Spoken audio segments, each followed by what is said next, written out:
ஈஜிப்ட்ல ஒரு ஜனாசா இருக்கிறது. அந்த ஜனாசாவை அந்த ஈஜிப்டுடைய அரசாங்கம் இன்னு வரை பாதுகாத்து கொண்டிருக்கிறது. யாருடைய ஜனாசா தெரியுமா? ஒரு பெண்மணி நஃபீசா அல் மிஸ்ரியா. இவர்கள் யார் என்றார்? கண்மணி நாயகம் ஸல்லல்லாஹு அலைஹி வஸல்லம் அவர்களுடைய பேரப்புள்ளை ஹசன் ரலியல்லாஹு அன்ஹு அவர்களுடைய மகள் நஃபீசா அல் மிஸ்ரியா. அந்த பெண்மணி உலகத்திலே குர்ஆனுடன் நெருக்கமான தொடர்பை எடுத்திருந்தார்கள். குர்ஆனுடனே தன்னுடைய வாழ்க்கையை கழித்தார்கள். அன்பார்ந்த சகோதரர்களே, கடைசி நேரம் சக்கராத்திலே இருக்கிறார்கள். அதே ரமலானுடைய மாதம் சக்கராத்திலே இருக்கிறார்கள். ரமலானுடைய மாதம் நோன்பு நோற்றிருக்கிறார்கள். அவர்களுடைய குழந்தைகள் சொல்கிறார்கள், தாயே, நீங்க நோன்பு பிடித்திருக்கிறீங்க, நீங்க நோன்பை விடுங்களேன். உங்களோட சக்கராத் உங்களுக்கு கஷ்டமாக இருக்குமே, நீங்க நோன்பை விடுங்களேன். நஃபீசா அல் மிஸ்ரியா அந்த பெண்மணி சொல்கிறார், நான் எப்படி இந்த நோன்பை விடுகிறது? நான் அல்லாஹ்விடத்தில் 25 வருடங்களாக கேட்ட துஆ என்ன தெரியுமா? யா அல்லாஹ், என்ற ரூஹனி எப்ப எடுக்கணும் என்றா ரமலானுடைய மாதத்தில நோன்பு பிடித்த நிலையில தான் என்ற ரூஹனி எடுக்கணும் யா அல்லாஹ். இதுதான் நான் 25 வருடங்களாக அல்லாஹ்விடத்தில் கேட்ட துஆ. அதனால் நான் ஒரு நாளும் இந்த நோன்பை விட மாட்டேன்.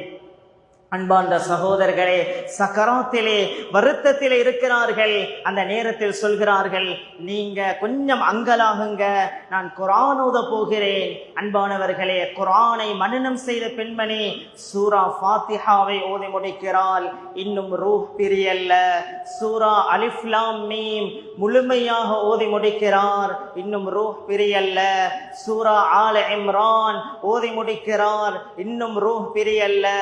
சூரா அன்-நிசாவை ஓதி முடிக்கிறார். இன்னும் ரூஹ் பிரியல்ல. சூரா மாஇதாவை ஓதி முடிக்கிறார். இன்னும் ரூஹ் பிரியல்ல. சூரா அன்ஆமை ஓதிக்கொண்டே செல்கிறார். அன்பானவர்களே, சக்கராத்தில 5-6 ஜுஸுகள் ஓதிக்கொண்டிருக்கிறார். சூரா அன்ஆமை ஓதிக்கொண்டே செல்கிறார். குர்ஆனுடைய ஒரு வசனம் வருகிறது, குல்லி மன் மா ஃபிஸ் ஸமாவாதி வல் அர்த் குலில்லாஹ் கதப அலா நஃப்ஸிஹி ரஹ்மா. இந்த வானம் பூமி யாருக்குரியது? யா ரசூலல்லாஹ், நீங்கள் சொல்லுங்கள், அது அல்லாஹ்வுக்குரியது. கதப அலா நஃப்ஸிஹி ரஹ்மா, அல்லாஹ் இரக்கத்தை அவன் கட்டாயமாக்கி விட்டான். அல்லாஹ் இரக்கத்தை தனக்கு கட்டாயமாக்கி கடமையாக்கி விட்டான் என்ற குர்ஆனுடைய வசனத்தை ஓதுகிறார்கள். அந்த பெண்மணியுடைய ரூஹ் செல்கிறது. அல்லாஹு அக்பர். அன்பார்ந்த சகோதரர்களே, இதுதான் குர்ஆனுடன் வாழ்க்கை எடுத்துக் கொண்டவர்கள். இன்றைக்கும் நிறைய மக்கள் இருக்கிறார்கள். அண்மையில கண்டையில ஒரு ஜனாசாவுடைய சந்தர்ப்பத்தில் சொல்கிறார்கள், மரணித்திருக்கக்கூடிய பெண்மணி அவருடைய டயரியில 1600 குர்ஆன்கள் ஓதி இருக்கிறார். அவருடைய டயரியில எப்ப குர்ஆன் ஆரம்பித்தது, எப்ப முடித்தது என்ற 1600 குர்ஆனுடைய ஃபுல் ஹிஸ்டரியும் அவருடைய டயரியில் இருக்குது. அல்லாஹு அக்பர். இமாம்களுடைய சம்பவங்கள் மட்டுமல்ல, எங்களோடு வாழக்கூடிய எத்தனையோ மக்கள். அன்பானவர்களே, நன்மையுடைய காலம். அல்லாஹ் சொல்லுகிறான், சஹாபாக்களுடைய உணர்வு எப்படி தெரியுமா? இன்னஹும் யுஸாரிஊன ஃபில் கைராத், அவர்கள் நல்ல அமல்களில் அவர்கள் விரைந்து செல்வார்கள். வஸ்ஸாபிகூனல் அவ்வலூன மினல் முஹாஜிரீன். அல்லாஹ் சொல்லுகிறான், அந்த சஹாபாக்களை வர்ணிக்கிறான், அவர்கள் நன்மையான கர்மங்களில் போட்டி போடுவார்கள். அன்பார்ந்த சகோதரர்களே, நானும் அந்த உணர்வுதான்.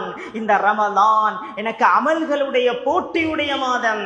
அன்பானவர்களே, அல்லாஹ் உலகத்திலே போட்டி போடுங்கள் என்று சொன்னதே ஒரே ஒரு விடயம், அமல்களுடைய விடயத்தில்தான். அல்லாஹ் சொல்லுகிறான், சாபிகூ இலா மக்ஃபிரத்தின் மிர் ரப்பிக்கும்.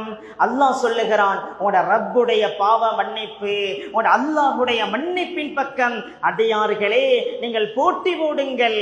அன்பார்ந்த சகோதரர்களே, அல்லாஹ் நம் அனைவருக்கும் இந்த உணர்வுகளை அல்லாஹ் தந்தருள்வானாக.